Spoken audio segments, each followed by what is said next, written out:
Good morning श्रोताओं। तो हाजिर हुए हैं सुबह की प्रमुख खबरों के साथ। तो इससे पहले खबरों का ध्यान विस्तृत रूप से करें, निवेदन रहेगा कृपया चैनल को जरूर सब्सक्राइब करें। तो पेश यहाँ सुबह की प्रमुख खबरें। हिमाचल में बारिश का येलो अलर्ट, जाने कब तक खराब रहेगा मौसम, लोगों को गर्मी से मिलेगी राहत। हिमाचल प्रदेश में सितंबर की गर्मी ने कई रिकॉर्ड तोड़ दिए हैं। मैदानों के साथ पहाड़ी क्षेत्रों में भी चढ़ते पारे से पसीने छूट रहे हैं। राजधानी शिमला, मनाली, धर्मशाला सहित 7 शहरों में बीते वर्षों के मुकाबले अधिकतम पारे में बढ़ोतरी दर्ज की गई। मौसम विज्ञान केंद्र शिमला के अनुसार शिमला में 23 और 24 सितंबर को दोनों दिन 28.4 डिग्री सेल्सियस अधिकतम तापमान दर्ज किया गया। पिछले 10 वर्षों में 20 सितंबर 2024 को 27.2 डिग्री सेल्सियस तापमान दर्ज किया गया, जो दूसरा सबसे अधिक तापमान है। इसके अलावा बता दें कि 25 से यानी आज से 27 सितंबर तक राज्य के कई हिस्सों में बारिश का येलो अलर्ट जारी हुआ है। कई स्थानों पर 29 सितंबर तक मौसम खराब बना रह सकता है। 30 सितंबर से सभी भागों में मौसम साफ रहने के आसार हैं। कुल्लू काजा के बीच 20 दिन तक ही चलेगी निगम की बस। इस दिन से कुंजम दर्रा आधिकारिक रूप से होगा बंद। अब देश विदेश के यात्री और स्पीति घाटी के बाशिंदे कुंजम दर्रा होकर कुल्लू काजा के बीच 20 दिन तक ही निगम की बस से सफर कर सकेंगे।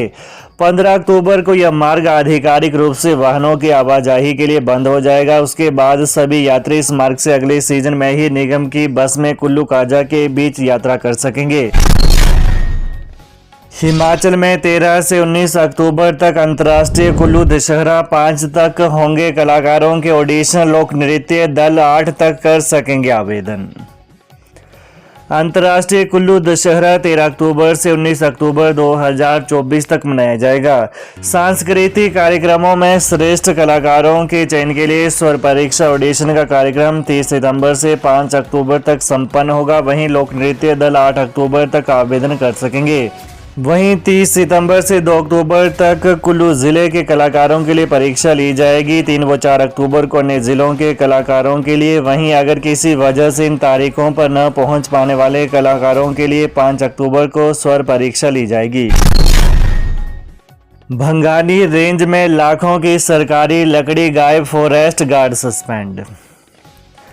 वन मंडल पांवटा साहिब की भंगानी रेंज में लाखों रुपए की सरकारी लकड़ी गायब होने का मामला सामने आया है। इसकी जानकारी मिलते ही डीएफओ पांवटा साहिब ऐश्वर्य राज ने भंगानी रेंज के फॉरेस्ट गार्ड कपिल शर्मा को सस्पेंड कर दिया।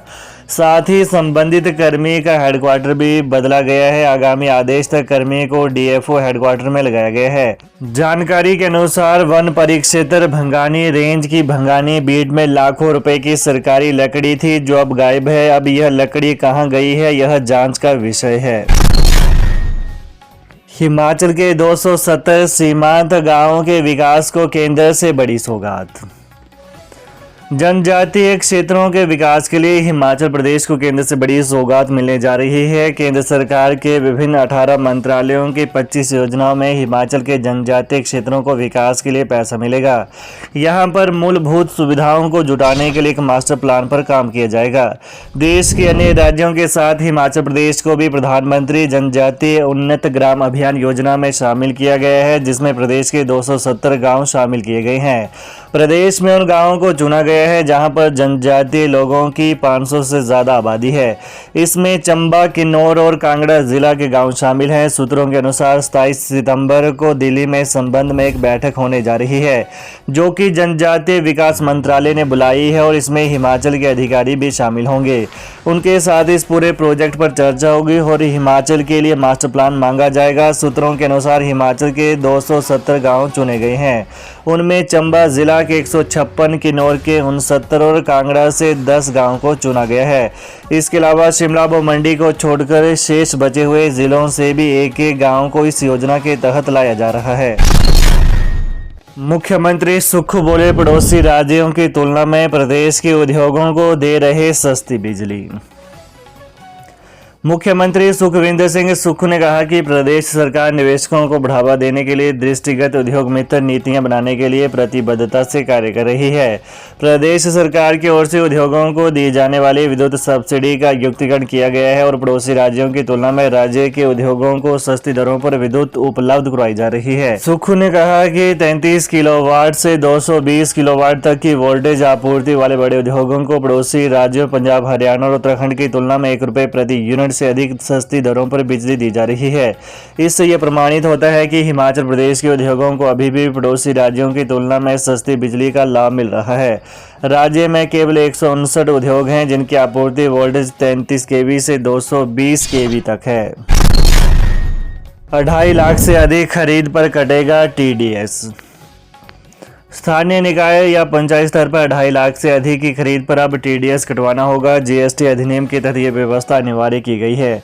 यह बात राज्य कर और उत्पाद शुल्क की सहायक आयुक्त पूनम ठाकुर ने कही है। पंचायत सचिव और चयनित प्रतिनिधियों के सम्मेलन को संबोधित करते हुए उन्होंने कहा कि GST अधिनियम के तहत कोई भी स्थानीय निकाय या पंचायत जो 2.5 लाख से अधिक मूल्य की कर योग्य वस्तुओं या सेवाओं की खरीद करता है उसे स्रोत पर कर कटौती TDS काटनी होगी।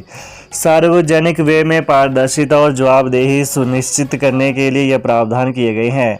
राष्ट्रीय स्तर पर बनाए कानूनों को जमीनी स्तर पर पालन होना आवश्यक है। इसके अलावा राष्ट्रीय स्तर पर कर कानूनों का अनुपालन बनाए रखने के लिए यह प्रावधान आवश्यक है।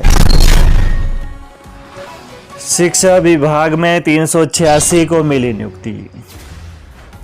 शिक्षा विभाग में JOIT की तैनाती को लेकर भी आदेश जारी हो गए हैं। शिक्षा विभाग ने सभी नियुक्त कर्मचारियों को आगामी 5 दिन में ड्यूटी ज्वाइन करने के आदेश दिए।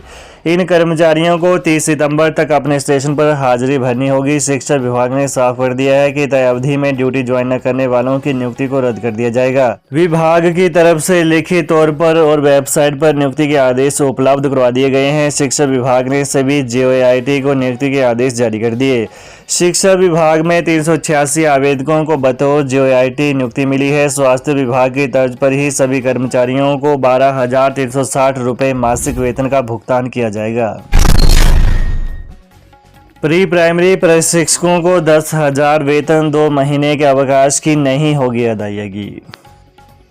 प्रदेश के प्री प्राइमरी स्कूलों में भर्ती किए जाने वाले प्रशिक्षकों को प्रति माह 10,000 रुपये वेतन मिलेगा। साल में 10 माह के लिए ही वेतन दिया जाएगा। 2 माह की छुट्टियों की अदायगी नहीं की जाएगी। पिछले कल शिक्षा सचिव राकेश कंवर ने 6,297 प्रारंभिक बाल्यावस्था देखभाल एवं शिक्षा प्रशिक्षकों के भर्ती नियम अधिसूचित किए। 21 से 45 वर्ष की आयु के 12वीं कक्षा में 50% अंक प्राप्त करने वाले हिमाचली भर्ती के लिए पात्र होंगे। प्रारंभिक बाल्यावस्था शिक्षा कार्यक्रम में 2 वर्ष का डिप्लोमा या नर्सरी में BEd होना अनिवार्य रहेगा। 1 साल का डिप्लोमा करने वाले भर्ती के लिए पात्र नहीं होंगे। आउटसोर्स आधार पर इनकी भर्तियां की जाएंगी। 75 साल से ज्यादा उम्र के पेंशनरों को सितंबर की पेंशन के साथ मिलेगा एरियर।